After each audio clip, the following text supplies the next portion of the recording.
Hello friends, आप सभी साथियों का अपने यूट्यूब चैनल सत्या एजुकेशन में स्वागत करता हूँ। फ्रेंड्स, आज हम बीएड फर्स्ट सेमेस्टर में पेपर थर्ड जो आपका है टेक्नोलॉजिकल पर्सपेक्टिव ऑफ एजुकेशन में हम आपको 10 महत्वपूर्ण क्वेश्चन आपको बताने जा रहा हूँ जो एग्जाम की दृष्टि से महत्वपूर्ण है। अभी तक आप लोगों ने अभी तक कुछ भी नहीं पढ़ा है तो ये 10 क्वेश्चन आप पढ़ लीजिए और आपका एग्ज़ाम बहुत अच्छे तरीके से हो जाएगा। मैंने पहला वीडियो जो डाला था आपका कौन सा था, साइकोलॉजी का। उसके बाद हमने फर्स्ट पेपर का डाला तो फर्स्ट पेपर में कम से कम आपके 8 क्वेश्चन आए थे जो हमने आपको बताए थे। आपने अगर अच्छे तरीके से पढ़ा होगा तो आपने बहुत अच्छे तरीके से अपने पेपर दिया होगा। तो बच्चों, आज हम जो आपको 10 क्वेश्चन बताएंगे कि ये आपको बहुत अच्छे तरीके से याद कर लेना है जिससे कि आपका एग्ज़ाम बहुत अच्छे तरीके से हो जाए। तो फ्रेंड्स, हम देर ना करते हुए अपने पहले क्वेश्चन की ओर बढ़ते हैं। फ्रेंड्स, हमारा पहला क्वेश्चन है कि शैक्षिक तकनीक को परिभाषित कीजिए, इसके प्रकार एवं महत्व का उल्लेख कीजिए। बच्चों, यहाँ पर आपको शैक्षिक तकनीकी को परिभाषित करना है। इसके बाद शैक्षिक तकनीक के जो प्रकार होते हैं, 3 प्रकार होते हैं, उसके बारे में आपको लिखना है। इसके बाद आपको महत्व का वर्णन भी करना है। जो शैक्षिक तकनीक है उसका आप किस प्रकार से शैक्षिक तकनीक का महत्वपूर्ण योगदान रहता है टेक्नोलॉजी के पर्सपेक्टिव ऑफ एजुकेशन में। फिर इसके बाद सेकंड क्वेश्चन आपका जो है आपका है कि ई लर्निंग के संपादन हेतु प्रयोग में लाए जाने वाले विभिन्न प्रारूपों तथा तरीकों का विस्तार से वर्णन कीजिए। जो आपके प्रारूप होते हैं उन प्रारूपों के बाद जो आपके प्रारूप होते हैं विभिन्न प्रकार 3 प्रकार होते हैं प्रारूप के, वो ई लर्निंग में किस प्रकार से हम उनका प्रयोग करते हैं उनका हम सविस्तार से वर्णन करना है। इसके बाद अगला क्वेश्चन है शिक्षण से आप क्या समझते हैं। जो आपका ये शिक्षण से आप क्या समझते हैं, शिक्षण की विभिन्न अवस्थाओं का वर्णन कीजिए।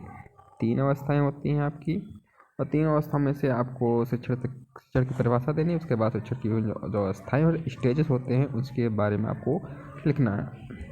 फिर इसके बाद है अगला क्वेश्चन,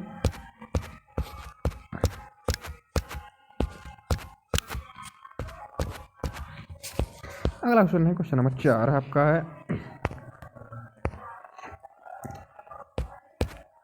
कि शिक्षण के स्तरों से आप क्या समझते हैं। जो आपके शिक्षण के स्तर होते हैं उनके बारे में आपको लिखना है। पहले उसकी अर्थ बताएंगे, फिर आप अगर आपका है क्वेश्चन में आपको शब्द को समझना है, उसके बाद आप क्वेश्चन का आंसर देना है कि क्वेश्चन छोटा सा है और आपको समझ में आ रहा होगा एक ही पेज का आंसर है। इसका मतलब ये नहीं होता है। क्वेश्चन को समझ के अगर लिखेंगे तो आपको 4-5 पेज आप आराम से लिख सकते हैं। और हमने आपको ये भी बताया था कि टाइमिंग जो है आप हर क्वेश्चन पे डिवाइड कर लेना है। 35 मिनट आपको एक क्वेश्चन करना होता है। आपको 4 से 5 पेज ही लिखना है। अगर छोटा लिखते हैं तो थोड़ा बड़ा लिखने की और शब्दों को बड़ा लिखने की आवश्यकता होती है। आप ये नहीं कि मीडियम वर्ड लिखते जाइए और आपको कम से कम 4 से 5 पेज ना भर पाएँ, ये नहीं होता। आप अक्षरों को बड़ा बनाइए जिससे कि कम से कम 4 से 5 पेज भर जाए। तो इसमें आपको पहले देखिए इस क्वेश्चन को समझने की आवश्यकता है। यहाँ पर लिखा समझाते हैं, समझते हैं मतलब समझते हैं क्या। तो शिक्षण के स्तरों से आप क्या समझते हैं, इसमें 3 चीज़ें पूछी जा रही हैं। पहले तो उसका अर्थ आपको बताना है, फिर उसकी डिफिनेशन बतानी है, फिर उसके विशेषताएं बता सकती हैं आप। फिर उसके बाद है इन स्तरों का उल्लेख कीजिए। जो आपके 3 स्तर होते हैं, मतलब जो शिक्षण के स्तर होते हैं उसके बारे में आपको उल्लेख करना है। फिर उसकी प्रमुख विशेषताएं जो होती हैं शिक्षण स्तर की उसके बारे में लिखना है। यहाँ पर क्वेश्चन आपका बड़ा हो जाएगा इस तरह से अगर समझते हैं तो। फिर क्वेश्चन नंबर 5 आपका है यह है शिक्षण अध्ययन प्रक्रिया के लिए प्रयुक्त विभिन्न शिक्षण विधियाँ एवं व्यूह रचनाओं के नाम बताइए। जो आपकी शिक्षण अध्ययन प्रक्रियाएँ जो आप विभिन्न प्रकार की विधियाँ प्रयुक्त करते हैं, जैसे प्रोजेक्ट मेथड हो जाता है, प्रश्न विधि हो जाती है, या फिर इंटरव्यू मेथड हो जाता है, या फिर ओरल टेस्ट हो जाते हैं। इस प्रकार के जो आपके विभिन्न प्रकार की जो विधियाँ होती हैं इनका नाम लिखते हुए व्यूह रचनाओं के नाम लिखना है। मतलब व्यूह रचनाएँ होती हैं कुछ और होता है, मतलब यहाँ पर शब्द का अर्थ नहीं पता है, हम बता सकते थे। इनमें से किसी 2 की विस्तार से चर्चा करना है। आपकी जो विधियाँ होती हैं उनके दो में मतलब 4 से 5 विधियाँ होती हैं, उनमें से किसी 2 विधि का वर्णन करने के लिए पूछ सकता है या फिर किसी एक विधि का वर्णन करने के लिए आपसे पूछ सकता है। तो आपको सारी विधियाँ पढ़नी, इसमें कम से कम 3 विधियाँ पढ़ लीजिए आप, उसमें से आप 2 आराम से लिख सकते हैं। फिर क्वेश्चन नंबर 6 है आपका, निम्नलिखित पर टिप्पणी कीजिए। तो पहला क्वेश्चन है इसमें पार्ट नंबर ए है कि कठोर और कोमल उपागम क्या है। आपका पहले यूनिट से क्वेश्चन लिया गया है। फिर श्रव्य सामग्री का, जो देखने और सुनने में सामग्री का यूज किया जाता है, देख सकते हैं और सुन सकते हैं। सुनने में रेडियो आ सकता है और देखने में चाक, डस्टर, बहुत सी सामग्रियाँ होती हैं जो हम प्रयोग करते हैं। फिर उसके बाद है अगला क्वेश्चन नंबर, और इसी में है क्वेश्चन नंबर सी है, डिवाइड किया गया है 3 पार्ट में पूछा गया है। क्वेश्चन नंबर 6 तो पहला और दूसरा आपने देख लिया। तीसरा क्या है, रेखी तथा साखी अवक्रम क्या होता है, इसकी डिफिनेशन लिखेंगे, फिर इसकी तुलना करेंगे। फिर क्वेश्चन नंबर 7 है आपका, अवक्रमित अनुदेशन से क्या अभिप्राय है, इसके आधारभूत सिद्धांतों का वर्णन कीजिए। जो अवकृत अनुदेशन होता है उसके आप यहाँ पर डिफिनेशन, परिभाषा का कंसेप्ट बताएंगे। फिर इसके बाद आधारभूत सिद्धांतों का वर्णन करेंगे। फिर अगला क्वेश्चन है क्वेश्चन नंबर 8,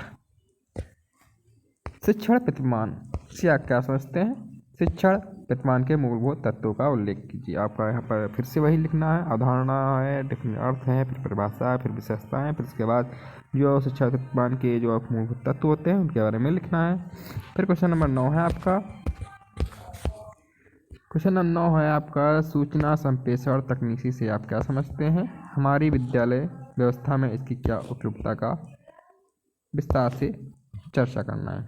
सूचना और कम्युनिकेशन और जो आपका टेक्नोलॉजी है संप्रेषण में किस प्रकार, इसको आप किस प्रकार समझते हैं। फिर उसके बाद हमें इसके बाद विद्यालय व्यवस्था में इसकी क्या उपयोगिता है, इसका क्या महत्वपूर्ण है और योगदान है, इसके बारे में आपको विस्तार से वर्णन करना है। फिर क्वेश्चन नंबर आपका लास्ट है 10 नंबर क्वेश्चन है आपका,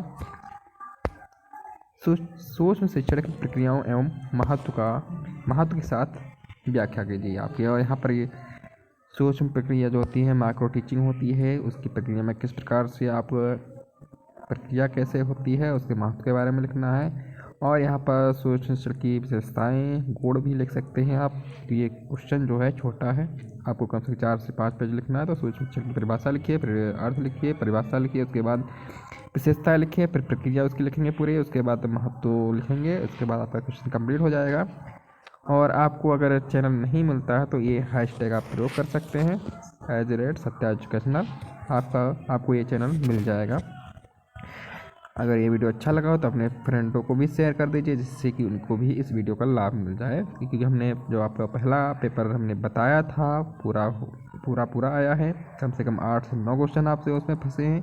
सेकंड पेपर आपने देखा होगा हमारे यूट्यूब चैनल से, तो आप समझ सकते हैं किस प्रकार से पेपर आ रहा है और किस तरह से हम क्वेश्चन को इतने बड़े सिलेबस से छाड़ कर 10 क्वेश्चन आपको देते हैं तो मेहनत लगती है। तो फ्रेंड्स वीडियो को लाइक और शेयर करना ना भूलें और अपने साथियों को बहुत ज़्यादा से ज़्यादा शेयर करें, जिससे कि इस वीडियो का लाभ उनको भी मिले। तब तक के लिए टाटा बाय, टेक केयर।